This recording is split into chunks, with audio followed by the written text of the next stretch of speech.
Bismillahirrahmanirrahim. Assalamualaikum warahmatullahi wabarakatuh. Kali ini saya akan menjelaskan tentang peminangan. Perkenalkan, saya Muhammad Farhan Wicaksono dengan NIM akhir 066. Yang pertama yaitu pengertian. Pengertian peminangan berasal dari kata pinang, meminang. Dalam bahasa Arab disebut dengan khitbah. Secara etimologi, meminang atau melamar artinya meminta wanita untuk dijadikan istri bagi diri sendiri maupun orang lain. Secara terminologi, peminangan ialah kegiatan upaya ke arah terjadinya hubungan perjodohan antara seorang pria dengan seorang wanita atau seorang laki-laki meminta kepada seorang perempuan untuk menjadi seorang istrinya dengan cara yang umum berlaku di tengah masyarakat. Menurut kompilasi hukum Islam, peminangan ialah kegiatan upaya ke arah terjadinya hubungan perjodohan antara seorang pria dengan seorang wanita. Pasal 11 menjelaskan bahwa peminangan dapat langsung dilakukan oleh orang yang berkehendak mencari pasangan jodoh, tapi dapat pula dilakukan oleh perantara yang dapat dipercaya. Selanjutnya yaitu ada dasar hukum. Dasar hukumnya dari peminangan ada pada Quran Surat Al-Baqarah ayat 235 yang artinya, dan tidak ada dosa bagi kamu karena pinangan yang kamu ungkapkan secara samar-samar terhadap perempuan-perempuan itu, yakni yang masih dalam masa iddah karena suaminya meninggal dunia atau karena keinginan untuk mengawini mereka, yang kamu sembunyikan dalam hatimu. Sungguh Allah mengetahui bahwa kamu akan menyebut-nyebut atau mengingat mereka, tetapi janganlah kamu mengadakan janji nikah dengan mereka meskipun secara rahasia, kecuali sekedar mengucapkan perkataan baik, dan janganlah kamu berazam atau berketetapan hati untuk berakad nikah sebelum lewat masa iddahnya. Dan ketahuilah bahwasanya Allah mengetahui apa saja yang ada dalam hatimu, maka takutlah kepadanya. Sungguh Allah Maha Pengampun lagi Maha Penyantun. Selanjutnya yaitu hikmah peminangan. Khitbah atau peminangan ini merupakan syariat agama sebelum terjadinya ikatan suami istri. Selain itu, meminimalisir kekecewaan dan kesalahan memilih calon pendamping. Juga diharapkan agar masing-masing calon saling mengenal watak dan kepribadian pasangannya. Dengan saling mengenal, maka usaha mewujudkan tujuan perkawinan membentuk keluarga sakinah, mawaddah, dan warahmah akan lebih terjamin. Selanjutnya yaitu memilih pasangan. Ada dua kriteria, yaitu memilih calon istri dan memilih calon suami. Yang pertama yaitu memilih calon istri.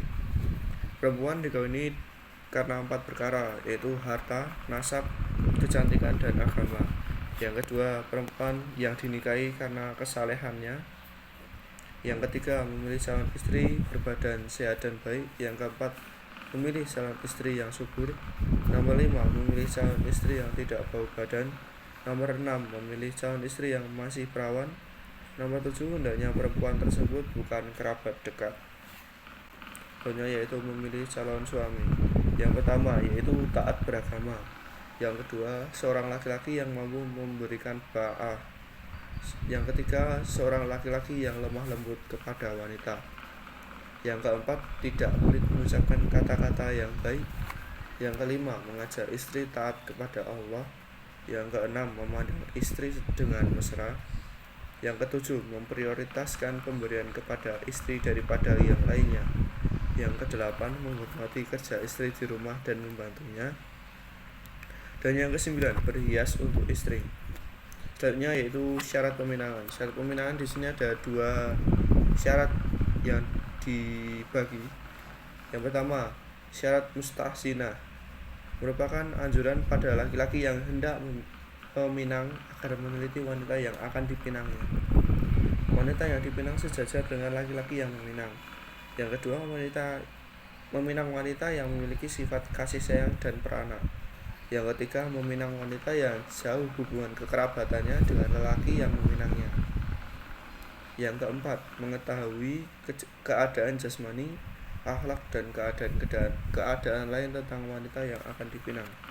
Yang kedua yaitu ada syarat lazimah, merupakan syarat wajib yang wajib dipenuhi sebelum peminangan dilakukan.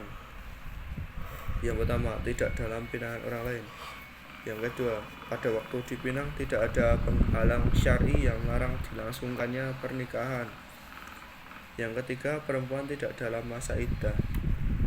Yang keenam yaitu ada batas melihat pinangan. Yang pertama, mengirim seorang perempuan yang dapat dipercaya untuk melihat perempuan yang akan dilamar. Selanjutnya, memberitahukan sifatnya. Yang kedua, lelaki yang hendak meminang melihat langsung untuk mengetahui kecantikan dan kelembutannya. Mayoritas fuqaha seperti Imam Malik, Asy-Syafi'i, dan Ahmad dalam satu pendapatnya mengatakan bahwa anggota tubuh wanita terpinang yang boleh dilihat hanyalah wajah dan kedua telapak tangan.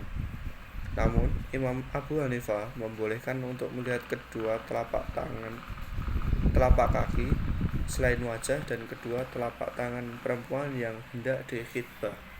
Sedangkan para ulama Hambali membolehkan melihat anggota badan yang tampak tatkala perempuan beraktivitas. Yang ketujuh, hukum berkhalwat dengan pinangan. Khalwat atau menyendiri dengan perempuan yang dipinang hukumnya haram karena belum menjadi mahramnya. Apabila dibarengi dengan mahram perempuan seperti ayahnya, saudara, atau beberapa orang di sekitarnya, hal ini diperbolehkan. Yang kedelapan, ada pembatalan pinangan. Khitbah hanyalah langkah pertama menuju perkawinan.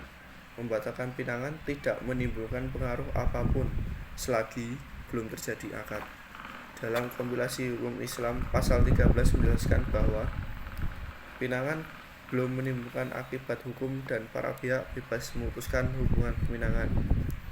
Kebebasan memutuskan hubungan peminangan dilakukan dengan tata cara yang baik sesuai dengan tuntutan agama, dengan kebiasaan setempat, sehingga tetap saling menghargai. Beberapa pendapat fuqaha, yang pertama dari Abu Hanifah, berpendapat bahwa hadiah yang diberikan dalam peminangan hukumnya sama dengan hibah.